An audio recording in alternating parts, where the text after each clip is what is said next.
دوستو السلام علیکم۔ بڑے مشہور شاعر ہیں حیدر علی آتش، ان کا ایک بہت ہی مشہور شعر ہے، وہ آج یاد آ رہا ہے کہ زمین چمن گل کھلاتی ہے کیا کیا، زمین چمن گل کھلاتی ہے کیا کیا، بدلتا ہے رنگ آسماں کیسے کیسے۔ مجھے یاد ہے کہ آج سے 3 سال پہلے میں نے ایک آرٹیکل لکھا تھا، دا نیوز میں چھپا تھا، اور اس میں میرا مقدمہ یہی تھا کہ افغانستان میں مذاکرات کے ذریعے امن نہیں آئے گا، اگر آئے گا تو وار ہی کے ذریعے آئے گا۔ اور آج ہم جب دیکھ رہے ہیں تو لگتا یہی ہے کہ شاید میری بات ٹھیک ہی ہوتی معلوم ہوتی ہے۔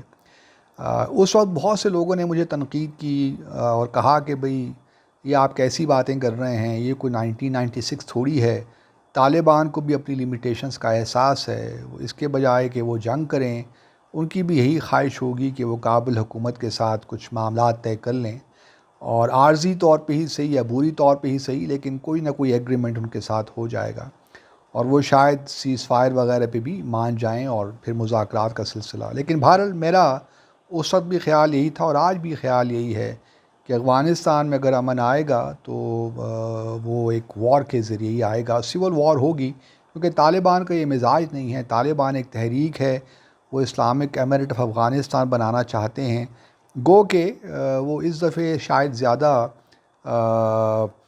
کوگنیزنٹ ہوں کہ دنیا وہ طالبانائزیشن کو قبول نہیں کرے گی جو 1996 کی تھی، تو اس میں کچھ وہ تبدیلیاں، کچھ فلیکسیبلٹی شو کریں گے۔ لیکن ہم نے دیکھا کہ پھر یو ایس نے بھی طالبان کے ساتھ انگیجمنٹ کی، اور 29 فروری 2020 کو ایک معاہدہ بھی ہوا، دوحہ ایکارڈز۔ اس کے بعد پھر روس اور چائنا نے بھی طالبان کے ساتھ انگیجمنٹ کی، اور بھی بہت سے ممالک ہیں، ایران ہے، Turkey and so on and so forth. لیکن مجھے یہ سمجھ نہیں آتی کہ پاکستان کیوں اپنے آپ کو اس پوزیشن میں دھکیل رہا ہے جو کہ بالکل غیر ضروری ہے۔ آپ مثال کے طور پر دیکھیے، ابھی 3 جون کو ایک چوتھی آپ کہہ لیجئے کہ ٹرائی لیٹرل میٹنگ ہوئی چائنا، پاکستان اور افغانستان کے وزرائے خارجہ کے درمیان۔ مجھے سمجھ نہیں آتی کہ اس میٹنگ کی کیوں ضرورت تھی، کیونکہ اب جو ایک بنیادی طور پہ تو بائیڈن ایڈمنسٹریشن نے ایک پروپوزل تو دے رکھی ہے کہ یو این کے تحت ایک میٹنگ ہو استنبول میں، اگر وہ نہیں ہوتی تو جانے دیجئے۔ آپ اس وقت ان پروسیسز میں کیوں پڑتے ہیں جہاں کہ آپ کو ایسی پوزیشنز لینی پڑتی ہیں جو کہ لگتا ہے کہ آپ طالبان کے خلاف پوزیشن لے رہے ہیں۔ مثال کے طور پر جو یہ 3 جون کو میٹنگ ہوئی، اس کے بعد ایک اعلامیہ ایشو ہوا، اس کے تحت یہ لینگویج استعمال کی گئی ایز اف کہ طالبان ٹیررسٹ ہیں، کیونکہ یہ مقدمہ جو ہے وہ کابل ایڈمنسٹریشن کا ہے۔ وہ ابھی تک طالبان کو جہاں ایک طرف تو ان کے ساتھ انگیج کرنا چاہتے ہیں، ان کے ساتھ بات چیت کرنا چاہتے ہیں، اور دوسری طرف ان کو دہشت گرد بھی کہہ رہے ہیں۔ تو یہ ہمیں اس قسم کی لینگویج سے ہم نے کیوں اتفاق کیا، مجھے سمجھ نہیں آتا۔ اور دوسری طرف ہم نے یہ بھی اس جوائنٹ اسٹیٹمنٹ یہ بھی کہہ رہی ہے کہ تینوں ممالک نے اس بات پہ ایگری کیا کہ جو بھی اگر کوئی حکومت طاقت کے ذریعے افغانستان میں آتی ہے تو وہ اس حکومت کو سپورٹ نہیں کریں گے۔ اب یہ کوئی کہنے کی بات ہے، کیونکہ دیکھیے 9/11 کے بعد جو آکوپیشن ہوا، اس کے بعد جو کارزائی وغیرہ یہ سارے آئے، تو یہ بھی آکوپائڈ فورسز ہی نے ان کو وہاں پہ انسٹال کیا۔ یہ کون سا کوئی جمہوری پروسیس کے سے گزر کر یہ سب لوگ آئے ہیں۔ ایون اشرف غنی کی بھی آپ دیکھ لیجئے، کون سے الیکشنز اور کتنا ٹرن آؤٹ اور کیا ان کی اہمیت کیا ہے۔ اور تو اس وجہ سے یہ کہنا کہ جو حکومت آئے گی تو اس کا مطلب ہے کہ ہم طالبان کے خلاف ان قوتوں کو سپورٹ کر رہے ہیں جن کی کوئی رٹ ہی نہیں ہے، کابل سے باہر جن کی کوئی بات ہی نہیں سنتا، تو ہم اپنے آپ کو کیوں ایسی پوزیشن میں ڈال رہے ہیں جس میں ہم اپنے آپ کو اننیسیسریلی جو ہے کابل ایڈمنسٹریشن کے ساتھ کھڑا دیکھنا چاہتے ہیں۔ مجھے اس بات کی سمجھ نہیں آتی۔ ہم نیوٹرل بھی رہ سکتے ہیں، ہمیں کوئی ضرورت نہیں ہے کہ ہم طالبان کے حق میں کوئی بات کریں یا ان کے خلاف بات کریں یا کابل۔ تو اس وقت اس قسم کے جو پروسیسز ہیں یہ میری سمجھ سے باہر ہیں کہ کیوں ہم یہ کر رہے ہیں۔ بائی لیٹرل میٹنگز آپ ضرور کیجئے چائنا کے ساتھ، اور پھر انفارملی بھی آپ مل سکتے ہیں، لیکن اس قسم کے پروسیسز اب ان کی کوئی گنجائش مجھے نظر نہیں آتی. درا حالانکہ یو این کے تحت طالبان یہ ایگری کر جائیں کہ وہ ملنا چاہتے ہیں، یا ابھی تک دیکھیے نا جو پریزیڈنٹ بائیڈن نے پروپوز کیا تھا وہ میٹنگ ابھی تک نہیں ہو سکی. طالبان ایگری نہیں کر رہے کسی ایسے پروسیس کا حصہ بننے کا جس میں یہ کہا جائے کہ آپ سیز فائر کریں اور یہ کریں اور وہ کریں. تو وہ بڑا کانفیڈنٹلی موو کر رہے ہیں اپنی اسٹریٹجی کے مطابق. حکمت عملی انہوں نے ترتیب دی ہوئی ہے اور اسی کے مطابق وہ کام کر رہے ہیں.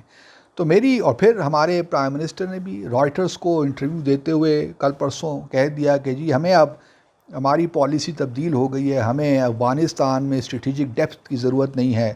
بھئی ہمیں کیوں ضرورت نہیں ہے؟ ہم چاہتے ہیں کہ وہاں فرینڈلی گورنمنٹ آئے. اسٹریٹجک ڈیپتھ کا مطلب کیا ہے؟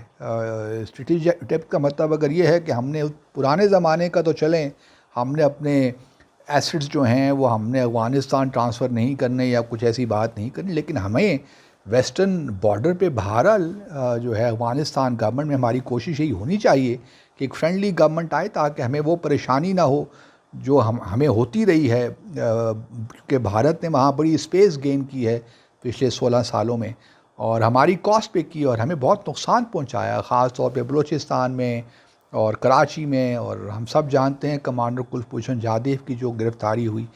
تو میں سمجھنے سے قاصر ہوں کہ ہم کیوں اس قسم کی جو ہے اب کوئی ضرورت نہیں رہی ان پروسیسز کا حصہ بننے یا اس قسم کی اسٹیٹمنٹس کا جس میں ہمیں یوں محسوس ہو، دنیا کو یوں اور طالبان کو یوں محسوس ہو کہ ہم طالبان کے خلاف کوئی پوزیشن لے رہے ہیں. ٹھیک ہے، طالبان پہ ہم پریشر اگر ڈالنا چاہتے ہیں تو اس کے اور بھی بہت طریقے ہیں رادر دین کہ ہم پبلکلی اس طرح اسٹیٹمنٹس ہیں.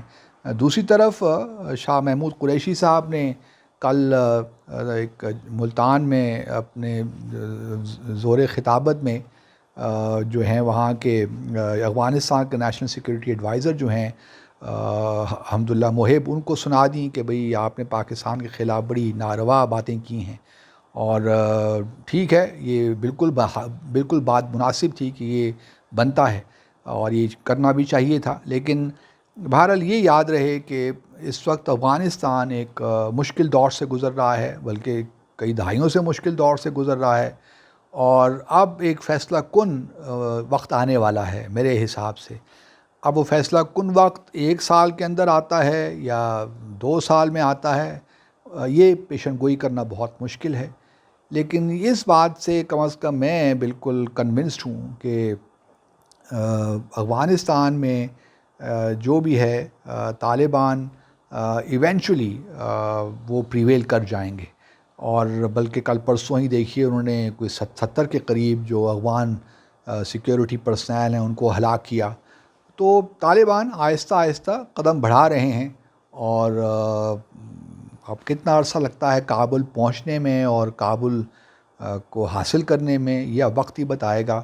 لیکن پاکستان کو اپنے آپ کو صحیح پوزیشن میں رکھنا ہے تاکہ ہماری جو ہمیں یہ نہ ہو کہ کل ہم جو طالبان پہ جو تھوڑا بہت ہم کلیم کرتے ہیں یہ بھی ہم غلط ہی کرتے ہیں کہ بھئی کیونکہ ہمارے فارن منسٹر نے کہہ دیا ہم محب صاحب کو کہ ہمارے بغیر کابل میں امن نہیں ہو سکتا.